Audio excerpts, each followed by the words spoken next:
ಮತ್ತೊಮ್ಮೆ ಪಾಕಿಸ್ತಾನದ ಮೇಲೆ ಭಾರತ ದಾಳಿ ನಡೆಸಿದೆ. ರಾಷ್ಟ್ರೀಯ ಭದ್ರತೆಗೆ ಸಂಬಂಧಿಸಿದ ಇತ್ತೀಚಿನ ಬೆಳವಣಿಗೆಗಳ ಹಿನ್ನೆಲೆಯಲ್ಲಿ ಪ್ರಧಾನಿ ನರೇಂದ್ರ ಮೋದಿ ಇಂದು ಭಾರತ ಸರ್ಕಾರದ ವಿವಿಧ ಸಚಿವಾಲಯಗಳು ಮತ್ತು ಇಲಾಖೆಗಳ ಕಾರ್ಯದರ್ಶಿಗಳೊಂದಿಗೆ ಉನ್ನತ ಮಟ್ಟದ ಸಭೆ ನಡೆಸಿದ್ದಾರೆ.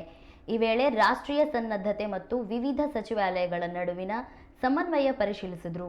ತುರ್ತು ಪ್ರತಿಕ್ರಿಯೆ ಸಿದ್ಧತೆ ಮತ್ತು ಆಂತರಿಕ ಸಂವಹನ ಕಾರ್ಯವಿಧಾನಗಳಿಗೆ ಒತ್ತು ನೀಡುವ ಮೂಲಕ ತಮ್ಮ ಸಚಿವಾಲಯಗಳ ಕಾರ್ಯಾಚರಣೆಗಳ ಸಂಪೂರ್ಣ ಮೌಲ್ಯಮಾಪನ ನಡೆಸಲು ಪ್ರಧಾನಿ ಮೋದಿ ಕಾರ್ಯದರ್ಶಿಗಳಿಗೆ ಸೂಚಿಸಿದ್ದಾರೆ.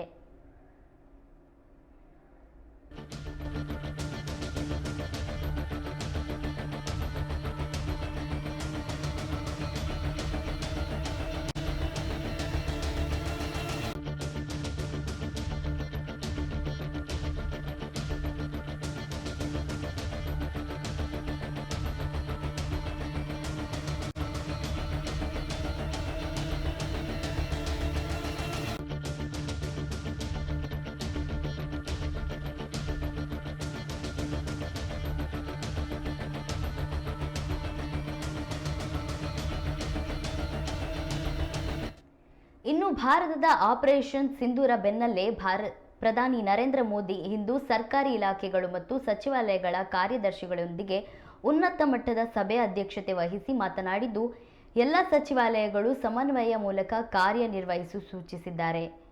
ನಾಗರಿಕ ರಕ್ಷಣಾ ಕಾರ್ಯವಿಧಾನಗಳನ್ನು ಬಲಪಡಿಸುವುದು, ತಪ್ಪು ಮಾಹಿತಿ ಮತ್ತು ನಕಲಿ ಸುದ್ದಿಗಳನ್ನು ಎದುರಿಸುವ ಪ್ರಯತ್ನಗಳು ಮತ್ತು ಮೂಲಸೌಕರ್ಯಗಳ ಸುರಕ್ಷತೆಯನ್ನು ಖಚಿತಪಡಿಸಿಕೊಳ್ಳುವುದು ಸಭೆಯಲ್ಲಿ ಚರ್ಚಿಸಲಾದ ಮುಖ್ಯ ವಿಷಯಗಳಾಗಿವೆ.